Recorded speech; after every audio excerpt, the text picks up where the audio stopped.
Have you ever been right in the middle of an English conversation and suddenly the word you need just disappears?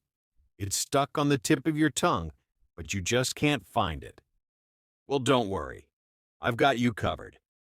Today you're going to learn 10 essential English phrases, plus a special bonus to help you stay fluent and keep the conversation moving. These aren't textbook sentences. These are the actual phrases real speakers use every single day. If you're new to the channel, welcome. I'm Mark, and I've spent years helping students move past that language wall. I am so incredibly happy you're here. Today, we're going to use a conversation breakdown method that was developed specifically to solve that frustrating problem where you study grammar for hours, but freeze up the moment you actually have to speak. We're going to fix that today. You'll see exactly how this method helps you lock these words into your long-term memory. You're going to hear these phrases and repeat them with me until they feel like second nature. That way, when you're out in the real world, you won't have to think about English. You'll just speak it. Let's get started. All right, let's dive into our first phrase for fluency. This phrase actually popped up in our last conversation lesson, and it's one that native speakers use constantly when they have to make a quick decision. The first phrase is, to go with your gut. Before we look at the meaning, let's see how it was used in context. Take a look. All right, I'm going to ask you a series of what-if questions. Don't overthink it. Just go with your gut and tell me the first thing that comes to mind. So, what does gut actually mean? Well, literally, your gut refers to your stomach or your intestines. But in English, we use it figuratively. When we say, go with your gut, we mean you should trust your instincts. Think of it this way. Sometimes your brain is overthinking a problem, but your body already knows the answer. That feeling in your stomach, that's your gut. It means go with what you feel is true. Don't analyze it. Don't make a pros and cons list. Just trust yourself. For example, if you're deciding between two different job offers and you aren't sure which one to pick, a friend might tell you, stop stressing about the salary and just go with your gut. Now remember the conversation breakdown method. We see it in action, we break down the meaning, and now we're going to hear that clip one more time to see if you can hear the phrase more clearly now that you mastered it. Let's watch.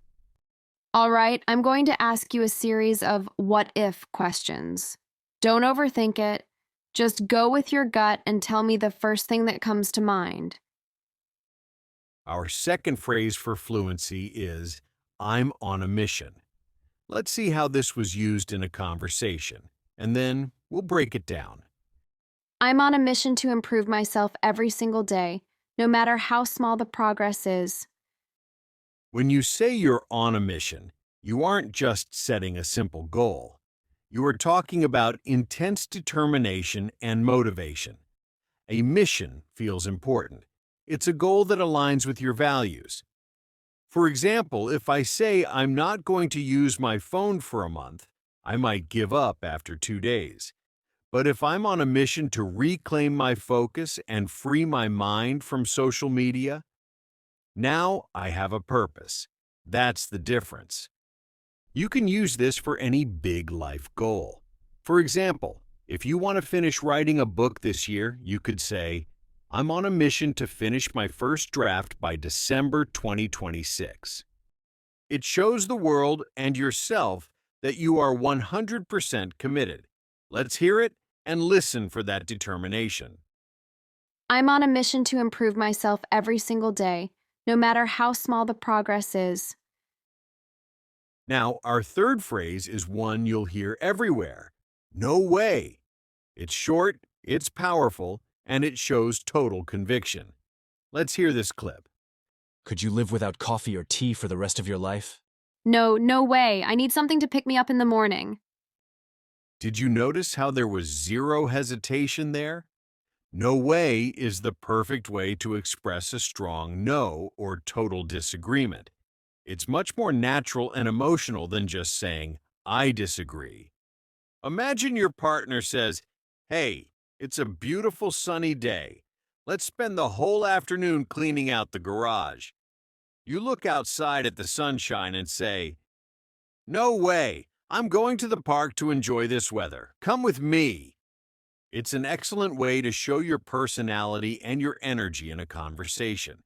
Let's hear the clip again and pay attention to that strong reaction. Could you live without coffee or tea for the rest of your life? No, no way. I need something to pick me up in the morning.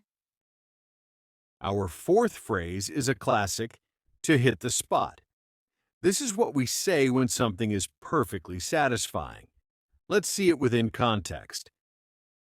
I love fresh fruit, watermelon, and things like that. That always hits the spot for me. If I'm hungry, an apple with peanut butter? Perfect. When something hits the spot, it satisfies exactly what you need at that exact moment. Since it's January right now, imagine you've been outside in the freezing cold. You come inside, your hands are shivering, and someone hands you a steaming hot cup of tea. That first sip, it hits the spot. Or think of a blistering hot summer day. You're exhausted, and you find an ice-cold glass of water. That is exactly what your body was craving. It hit the spot. I hope this lesson is hitting the spot for your English progress today. Let's hear that clip one more time. I love fresh fruit, watermelon, and things like that. That always hits the spot for me. If I'm hungry, an apple with peanut butter? Perfect. Expression number 5 is a fun one. Stuck in the Stone Age. As you know, the Stone Age was a time long ago, before metal, before computers, and definitely before Wi-Fi. When we use this today, we're talking about outdated technology or old-fashioned ways of doing things. If you meet someone who doesn't use a smartphone or still uses a paper map to drive across the country, you might joke, Wow, are you stuck in the Stone Age or what? I remember a few years ago, I rented an apartment where I couldn't pay my rent online. I actually had to write a physical check and mail it through the post office every single month. In the US, that is so rare now that I thought, is this company stuck in the Stone Age? Let's see how it was used in this example. Their office still uses fax machines. They're stuck in the Stone Age. The sixth expression to help boost your English fluency is to be glued to something. This is the perfect phrase for our modern world. Let's see how it fits into our conversation about technology. I feel like I can't put my phone down. Every time I have a free second, I'm looking at it. I'm basically glued to my screen all day. When you are glued to something, it means you are giving it your total attention, and you can't or won't look away. It's as if there is actual glue holding your eyes to the object. We use this most often with screens, but you can use it for anything that captures your 100% focus. For example, my teenage son is glued to his video games all weekend. I was so into that new mystery novel that I was glued to the pages until 2 a.m. It's a great way to describe being obsessed or deeply focused on something. Let's listen for a similar sentiment in our clip and see how this idea of being attached to technology comes across. I feel like I can't put my phone down. Every time I have a free second, I'm looking at it. I'm basically glued to my screen all day. Next up is a phrase for when things don't go according to plan, to defeat the purpose. This is a fantastic advanced expression. Let's look at the original context from the clip. If you're going to cheat, it defeats the purpose of learning.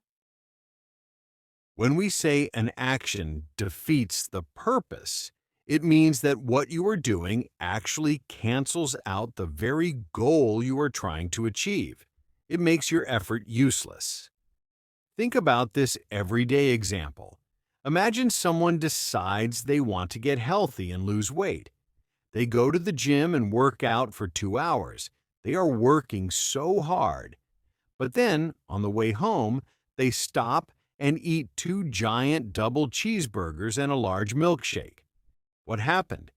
The unhealthy meal defeats the purpose of the workout.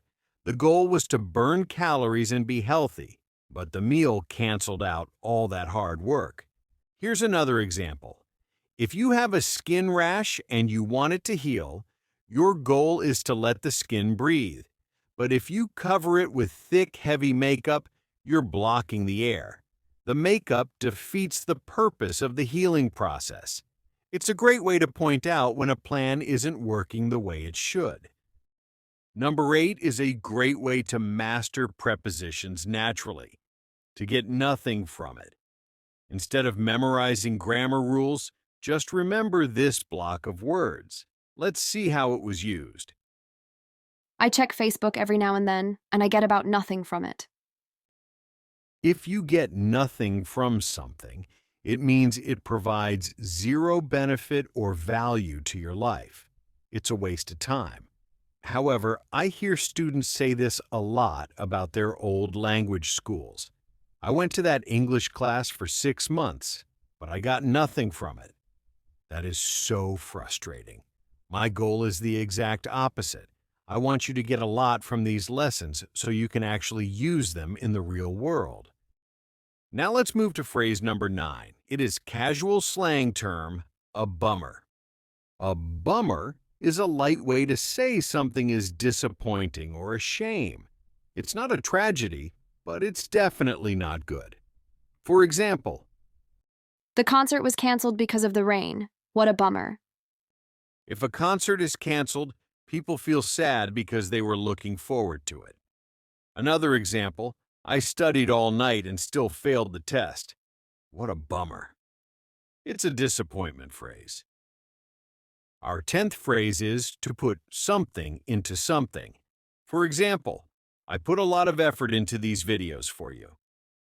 You are putting a lot of time into your English journey right now.